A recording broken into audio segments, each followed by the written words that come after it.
성경에는 순종의 사건도 많이 기록이 되어 있고 불순종의 사건도 많이 기록이 되어 있습니다.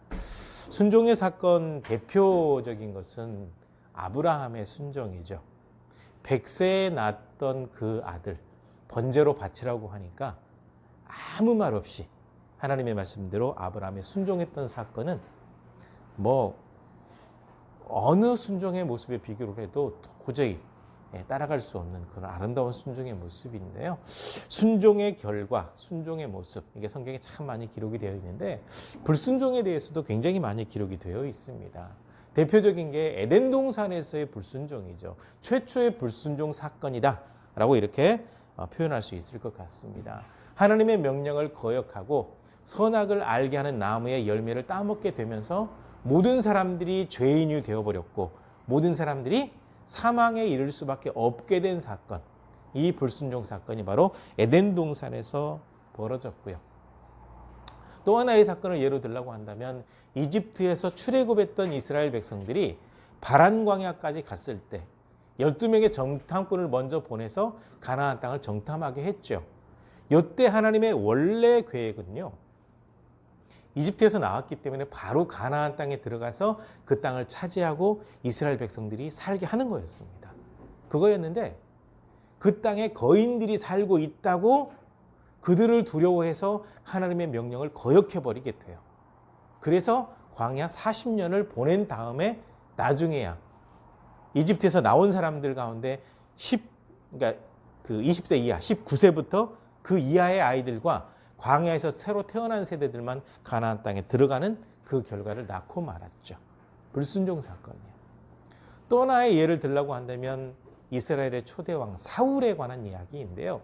사울에 관한 이야기에서 사울이 받은 명령은 굉장히 역사적으로 오래된 사건과 연관이 됩니다. 이스라엘 백성들이 이집트에서 나와가지고 광야 생활을 하고 있을 때 아말렉 족속들이 전쟁을 벌여왔습니다. 그래서 어찌할 수 없이 여호수아가 이제 그 전체 군사들이 이끄는 대장이 돼서 전쟁을 하게 되죠. 이 전쟁을 할 때 아마 기억나실 겁니다. 모세가 두 팔을 들어 올리면 이스라엘이 이기고 모세의 팔이 내려오면 아말렉이 이기게 되니까 아론과 훌이 하루 종일 붙들고 있었고 이때 아말렉과의 전쟁에서 이기게 돼요. 하나님의 도우심으로 이기게 된 거죠. 이렇게 이기게 되었을 때 하나님께서 뭐라고 말씀하셨냐면 앞으로 아말렉 족속들은 이 땅에서 한 사람도 찾아보지 못할 정도로 내가 없애버릴 거다라고 약속을 하셨어요. 왜? 이스라엘 백성들을 광야에서 공격하고 괴롭혔기 때문에. 그리고 세월이 흘러서 이 하나님의 약속을 이루기 위해서 누구에게 명령을 내렸냐면 사울 왕에게 명령을 내렸습니다. 너는 군사들을 이끌고 아말렉 지역으로 가서 모든 사람들, 어린 아이까지 한 명도 남김없이 아말렉 족속은 다 죽이고 짐승들도 한 마리도 살려두지 마라 라고 명령을 내렸는데 아말렉 왕 잡아가지고 왔고 짐승들 가운데 괜찮은 것들을 가지고 왔어요. 요것 때문에 사울이 버림받아서 하나님께서는 사람을 버리지 않는다고 얘기하고 있는데요. 성경을 몰라서 그래요. 성경에는 하나님의 명령을 거역하고 떠났을 때 버림받은 사람들 얘기가 분명히 나와요. 악한 영에 시달리는 사람들이 있어요. 사울 왕이 버림받았습니다. 더 이상 이스라엘의 왕이 될 수 없다고 말씀하셨습니다. 그 순간 하나님의 영이 떠나고 악한 영이 사울 안에 들어가서 사울을 지배하게 되죠. 불순종의 결과입니다. 그러니까 이 외에도 불순종 사건이 굉장히 많이 나와 있는데요. 순종과 불순종, 이게 굉장히 중요하거든요. 그래서 성경의 핵심 단어 가운데 하나가 순종과 불순종입니다. 하나님의 말씀에 순종할 때 복을 약속하셨고 불순종할 때 저주를 말씀하셨거든요. 그리고 이 명령은 지금도 유효합니다. 하나님께 순종하고 예수 그리스도를 믿으면 하나님의 백성, 하나님께 순종하지 않고 하나님의 말씀을 듣지 않고 믿지 않으면 결국은 지옥 백성, 이렇게 분명히 판가름이 나는 거죠. 그러니까 순종과 불순종, 이거는 우리에게 굉장히 중요한 단어가 되는 겁니다. 중요한 단어가 되는데요. 지금 현실을 살고 있는 많은 사람들이 죄에게 순종하고 있으면서 그 사실을 몰라요. 잘못된 방향으로 가고 있으면서 자기 합리화시키거나 그거조차 무시해버리고 있단 말이죠. 잘못된 방향이에요. 죄에게 순종하게 되는 것은 결국 하나님 앞에 불순종하는 결과가 되는 거거든요. 그 사실을 몰라요. 그래서 소위 말하면 양심에 화인 맞은 사람들, 잘못된 방향으로 가고 있으면서도 그것이 잘못되었다고 지적하는 사람들을 오히려 공격하는 상황이 되는 아주 악한, 그래서 악한, 추악한 크리스천들이 교회 안에 있다. 지금 현재의 평가예요. 오늘을 살고 있는 교회 안에 있는 사람들이든 세상에 있는 사람들이든 평가가 그래요. 심지어는 이런 평가가 있습니다. 교회에 다니는 사람들이 더 악해, 더 추악해. 보세요. 정치권에도 꼭 뇌물 받아 먹거나 부정청탁을 했거나 보면 다 대부분이, 100%는 아니지만 대부분이 교회 다니는 사람들이에요. 하나님을 알고 믿고 예수님을 믿는다고 하는 사람들이에요. 근데 죄와 결탁해 있으면서 죄에게 순종하고 있다는 사실은 몰라요. 대단히 위험한 신앙이 지금 현재 한국교회 신앙입니다. 물론 다는 아니에요. 정말 하나님의 말씀 앞에 신실하게 살아가려고 하는 분들이 참 많은데 그렇게 사는 사람들 때문에 오히려 이게 그냥 한꺼번에 욕을 먹고 또 비난을 당하고 있는 상황이 되니까 너무나도 안타깝습니다. 그러니까 하나님의 말씀에 순종하고 하나님의 뜻에 순종한다라고 하는 것이 정말 중요해요. 우리 크리스찬들에게 가장 중요한 것은 하나님께 순종하는 겁니다. 자, 그러기 위해서는 우리가 예수 그리스도를 믿고 있다는 이 사실에 감사할 줄 알아야 되거든요. 여러분들은 예수님 믿고 있다는 이 사실에 감사하면서 사십니까? 바울 사도는요, 예수 그리스도를 믿고 난 다음에 이 일에 너무 감사해요. 생명 걸고 예수님을 전할 정도로 감사해요. 왜냐하면 자기가 경험을 해봤거든요. 잘못된 진리를 이렇게 주장하고 있는 사람들이 유대인들이었거든요. 유대교에 속한 사람들. 그 사람들이 시키는 대로 예수님 믿는 사람들 잡아다 죽이는 것이 하나님의 일이라고 생각을 했어요. 그러니까 잘못된 진리에 빠져버리게 되면 그 진리를 쫓아가요. 지금 신천지에 빠져 있는 사람들이 교회 있는 사람들을 빼가야 된다고 생각하는데 거짓말에 완전히 속고 있거든요. 그와 마찬가지로 이 바울이 젊은 시절 이름이 사울이잖아요.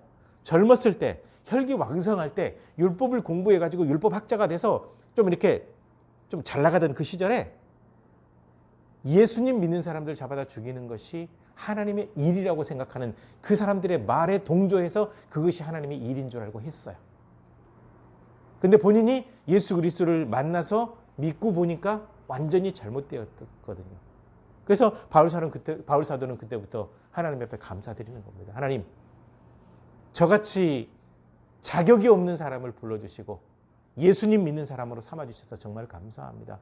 그렇지 않았더라고 한다면 계속해서 핍박자로 살다가 결국 하나님과 멀어졌을 텐데 이렇게 불러주셔서 감사합니다. 본인이 망가질 수 있고 다른 사람 망가뜨리는 그 일을 하지 않고 본인도 망가지지 않고 하나님의 은혜를 받아서 용서함 받고 복음 전하는 사람이 되어서 많은 사람들에게 예수 그리스도를 믿게 하니 이보다 더 좋은 일이 없거든요. 그러니까 본인이 정말 감사가 넘치거든요. 그래서 이 바울 사도는 로마에 있는 이 크리스천들, 교인들에게도 여러분들은 감사하면서 사십시오. 하나님께 감사하십시오. 라고 하면서 또 이 얘기를 하는 겁니다. 여러분들은 첫째로 예수님 믿고 죄에서 해방된 이 일에 대해서 진심으로 감사하시기를 바랍니다. 모든 사람은 태어나면서부터 죄인이에요. 원죄가 유전이 되거든요. 아담이 지었던 그 죄가 계속해서 이어지거든요. 그러니까 이걸 아셔야 돼요. 왜 여자의 후손이라고 하나님께서 말씀하셨을까? 창세기 3장 15절에 사람들이 범죄하고 난 다음에 뱀을 저주할 때 그때 메시아 약속을 하셨는데 왜 여자의 후손이라고 얘기를 했을까? 죄가 없이 태어나야 되기 때문에 그래요. 그래서 성령으로 잉태하는 거죠. 사람이 할 수 없는 방법으로 잉태되는 거죠. 그렇게 태어나는 겁니다. 그래서 여자의 후손, 바로 예수님, 메시아가 되는 거거든요. 이 일은 정말 중요합니다. 이 유전 때문에 그렇거든요. 유전 때문에. 이 유전학에서는 모든 사람들의 그 유전 인자가 다 달라요. 유전 인자가 있어요. 그래서 그 유전인자가 유전이 되도록 되어 있습니다. 그래서 신체적으로 생물학적으로 유전이 돼요. 근데 거기까지만 끝인 줄 알았는데 그게 아니에요. 정서적인 부분도 유전이 돼요. 그 얼마 전에 사이코패스에 관한 어떤 드라마가 있었을 겁니다. 사이코패스의 아들이 사이코패스가 되고 이런 부분이 있잖아요. 그 유전학에서 그런 정서적인 부분들이 유전이 된다라고 이미 뭐 확실하게 밝혀지진 않았는데 거의 유전이 된다라고 확실시하고 있어요.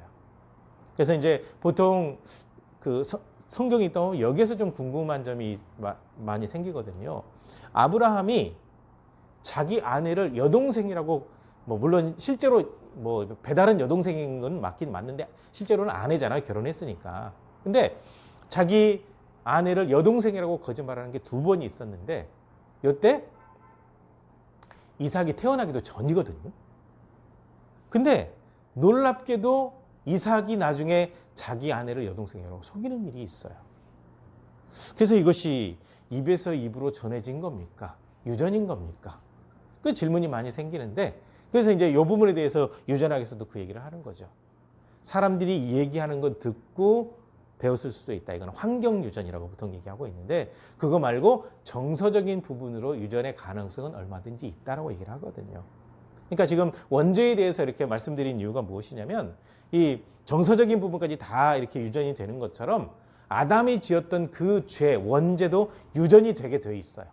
그래서 모든 사람들은 이미 잉태되는 순간부터 죄인인 거죠. 죄인이에요. 하나님 앞에 다가갈 수 없는 그 죄인인 거죠. 그래서 이 죄의 문제를 해결하지 않게 되면 영원히 죄인으로 살 수밖에 없는 거죠. 그래서 하나님께서 이 모든 죄를 다 씻어주신 거죠. 그래서 바울 사도가 이렇게 얘기하고 있습니다. 어떻게 해야 이 죄를 씻음받을 수 있느냐라고 그 원리를 분명히 가르쳤는데 그것을 배우고 믿었으니 믿음을 가지고 있는 여러분들의 모든 죄는 다 없어졌습니다. 그러므로 하나님 앞에 진심으로 감사하시기 바랍니다. 그러니까 복음을 전하는 건 구원 초청이에요. 예수님을 전한다고 모든 사람들이 믿지는 않거든요. 근데 누구든지 모든 사람들이 구원 초청을 할 수 있어요. 그런데 받아들이고 믿는 사람들은 죄의 문제가 해결이 되거든요. 그래서 예수 그리스도 안에 있다고 한다면 죄의 문제가 해결되었으니까 하나님 앞에 감사하면서 살아라 라고 바울 사도가 권면하고 있는 거거든요. 그 다음에 2번째 내용은 무엇이냐면 예수 그리스도를 믿고 의롭게 된 일에 대해서 감사하라 라고 이 얘기를 하고 있습니다. 죄를 지은 사람은 죄인이죠. 사람은 태어나면서부터 죄인이었어요. 그런데 이 죄의 문제는 예수님을 통해서 해결을 했죠. 근데 살다 보면 삶 속에서 또 죄를 짓기도 하거든요. 계속해서 죄를 지어요. 그러면 만약에 도둑놈이 있다고 합시다. 이 도둑놈이 되려면 10번이나 100번 정도 도둑질하면 도둑놈이 될까요? 한 번만 도둑질하면 도둑놈이 될까요? 한 번만 도둑질하면 도둑놈이에요. 죄를 지었으니까. 살인자도 마찬가지죠. 10명, 100명 죽여야 살인자가 되는 것이 아니라 한 명만 죽여도 살인자가 되는 거죠. 그겁니다. 죄는 한 번만 지으면 바로 죄인이 되어버리는 거죠. 근데 나만 죄인 되는 것이 아니라 가족들까지 다 도둑놈의 집안, 살인자의 집안 이렇게 되거든요. 이렇게 연결이 돼요. 그러니까 의롭지 않아요. 네. 근데 이렇게 죄를 지은 사람이 만약에 예수 그리스도를 믿었다고 합시다. 그럼 어떻게 될까요? 세상 사람들에게는 손가락질 받을 수 있지만 하나님께서는 그 죄를 용서하시고 의롭다 인정하신다라는 거죠. 근데 한 가지 이것은 기억해야 돼요. 그저 반성했으니까요? 아니요. 하나님께서는 마음 중심 보시기 때문에 진정한 회개요. 완전히 하나님 앞에 돌아서는 겁니다. 그렇게 돌아설 때 하나님께서 모든 죄를 다 용서해 주시는 거죠. 그러니까 원죄로 인해서 계속 죄인이었는데 의롭다 인정을 해 주셨어요. 그리고 살다 보면 죄를 지을 수가 있는데 그 죄를 지은 사람이 하나님 앞에 돌아와서 회개하게 되면 그 죄까지도 하나님께서 용서하신다라고 하는 사실입니다. 이거 굉장히 중요해요. 그리고 죄 용서 받았다고 한다면 그 다음부터가 중요합니다. 죄 용서 받고 또 그 일을 하고 죄 용서 받고 또 그 일을 한다고 한다면 이건 진정한 회개가 아니거든요. 하나님께서 받지 않으시는 회개가 되는 겁니다. 또다시 옛날로 돌아가는 거잖아요. 그래서 예수 그리스도를 믿는 사람들에게 옛사람을 벗어버리라고 하는 거예요. 옛사람 벗어버리라고. 적어도 예수 그리스도 믿고 진정으로 회개했다고 한다면 이전에 혹 잘못되어서 다른 사람들에게 어려움을 주는 그런 삶의 모습이었다고 한다면 그 모습이 점점점 바뀌어가야 돼요. 그래서 우리는 변화를 위해서도 하나님 앞에 늘 기도해야 됩니다. 변화라고 하는 것은 쉽게 이루어지지 않거든요. 늘 습관이 되어 있기 때문에 쉽게 이루어지지 않아요. 그런데 하나님의 도우심 가운데 계속해서 성장해 가게 되면 변화는 서서히 일어나게 되어 있고 나중에 결과는 하나님께서 받으실 만한 모습이 되어지거든요. 굉장히 중요합니다. 그래서 죄를 회개하고 주님 앞에 돌아왔을 때 의롭다 인정함을 받죠. 의롭다 인정함을 받은 사람은 의롭게 살아야 돼요. 거기까지 연결이 돼야 됩니다. 그래서 이 바울 사도의 권면은 무엇이냐면 죄인이었고 영원히 망할 수밖에 없고 벌받을 수밖에 없는 우리들이었는데 죄를 다 용서하시고 의롭게 살 수 있는 기회를 주셨으니 그 은혜에 감사하라는 거죠. 하나님께서 기회 주심이라고 하는 것은 엄청나거든요. 그냥 버릴 수도 있어요. 그런데 하나님께서는 한 사람도 가볍게 버리지 않으세요. 한 사람이 천하의 모든 것들보다 더 귀중하거든요. 왜? 하나님의 형상을 닮은 존재이니까. 하나님께서 정말 사람을 아끼고 사랑하시거든요. 그래서 구원의 길도 모든 사람들에게 열어놓으셨거든요. 그런데 믿지 아니하고 돌아오지 아니하면 그건 하나님께서 어찌 받으실 수가 없잖아요. 하나님의 구원 조건이 분명히 있는데. 근데 분명한 것은 우리 믿는 사람들에게는 모든 죄를 다 용서하셨을 뿐만 아니라 의롭게 살 수 있는 기회를 주셨다라는 거예요. 그러므로 그 기회를 주신 하나님 앞에 감사하라 이겁니다. 정말 중요하죠. 지금 나이지리아 다녀온 인천 목사 부부가 엄청나게 지금 타겟이 되고 있습니다. 왜 그런 줄 아십니까? 거짓말을 해버렸기 때문에 그래요. 뉴스를 통해서 이 사람들이 거짓말했다는 사실이 싹 퍼지게 되었잖아요. 교회 다니는 사람들이 특히 목회자가 거짓말했을 때 왜 대소특필하는 줄 아십니까? 이유는 간단해요. 적어도 예수님 믿는 사람들에게 대해서는 많은 사람들이 도덕적인 어떤 잣대가 기준이 높아요. 살아계신 하나님을 믿는 사람들이니까 적어도 이 사람들은 다르겠지라는 기대를 가지고 있단 말이에요. 당연하죠. 하나님을 진짜 경외하는 사람들은 함부로 살지 않거든요. 정직하게 살거든요. 그러니까 사실 그게 맞아요. 그런데 믿지 않는 사람들도 그 정도 기준은 가지고 있어요. 적어도 예수님 믿는 사람들은. 근데 이 기대가 무너져 버렸거든요. 제일 거짓말 잘하는 사람들이 목사, 장로, 술 제일 잘 먹는 사람이 그 당시에는 안수집사. 이렇게도 있더라고요. 보니까 얘기 들어보니까. 참 비참한 현실이죠. 나이지리아 다녀온 그 목사 부부. 정직하게 자기 동선 얘기했다고 한다면. 공항에 딱 도착하게 되면 안전하게 탈 수 있는 택시 있잖아요. 그게 있는 위치도 다 알려준다는데 몰랐다고. 이게 다 거짓말이라는 거죠. 공항 다녀온 사람들이 댓글 써놨더라고요. 그거 알려주는데 모른다고요? 또 거짓말이네요. 거짓말이네요. 그러니까 예수님 믿는 사람들이 의로운 편을 선택하고 의롭게 살아야 되는데 의로운 편을 선택하지 않으면 이런 일이 발생하게 되는 거죠. 교회가 욕을 먹어요. 궁극적으로는 하나님의 영광이 가려지는 거거든요. 그러니까 의롭게 살 수 있는 기회를 주셨다고 하는 이 부분에 분명히 우리가 초점 맞추고 기억을 해야 돼요. 적어도 크리스천들은 의롭게 정직하게 살아야 된다는 거죠. 잘못할 수 있어요. 그 잘못을 인정할 줄 아는 사람이 되어야 하는 거죠. 그게 진정한 크리스천이죠. 사람들에게 비난을 받는다고 할지라도 적어도 잘못에 대해서는 인정할 줄 알아야 되거든요. 그게 의로운 모습 아닙니까? 하나님 앞에 아름답게 서 있는 모습 아닙니까? 바울 사도도 그 고백을 하고 있거든요. 저는요, 죄인 중에 괴수입니다. 예수님 믿는 사람은 잡아다 죽이는데 앞장섰던 사람이기 때문에 이런 은혜를 받을 만한 사람이 못 됩니다. 자기가 보낸 편지에다가도 이걸 써놨어요. 저는 예수님 알기 전에 핍박자였습니다. 정직하게 고백하는 거죠. 물론 이걸 고백하게 되면 손가락질하는 사람이 분명히 있겠죠. 그럼에도 불구하고 정직하게 의롭게. 그러니까 바울 사도는 그런 얘기인 겁니다.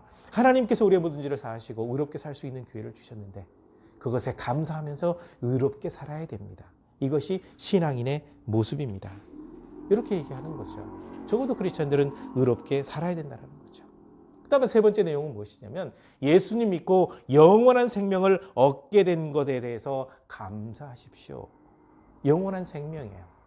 근데 믿는 사람이나 믿지 않는 사람이나 영원한 생명은 똑같더라고요.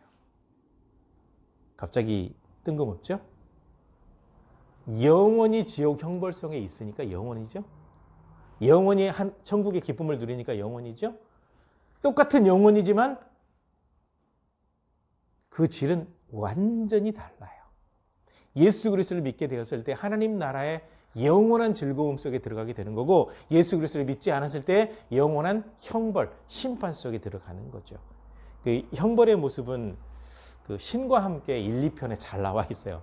한번 좀 보세요. 그건 이제 뭐 상상으로 만들어낸 거긴 한데 아마 그 지옥의 형벌은 그보다 몇백 배 더 강할 겁니다. 하나님의 심판, 그것은 엄청나거든요. 예. 그래서 영원한 생명을 누리게 된 이 부분에 대해서 진심으로 감사하라는 겁니다. 예수 그리스도를 믿고 죄 용서 받았어요.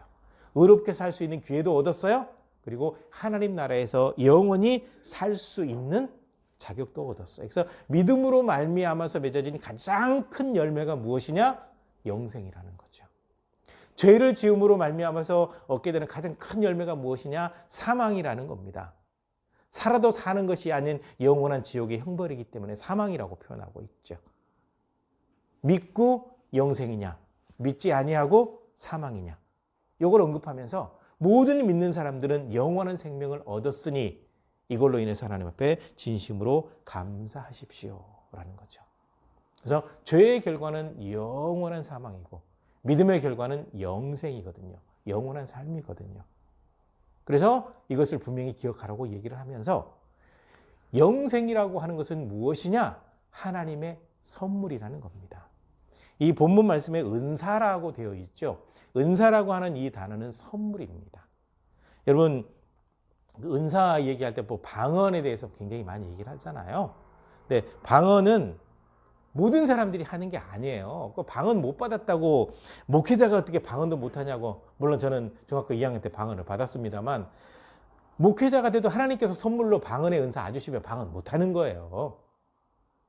그러니까 은사는 선물을 얘기하고 있는 거거든요. 다른 은사도 마찬가지예요. 그래서 사람마다 은사가 다르고 목회자마다 은사가 달라요.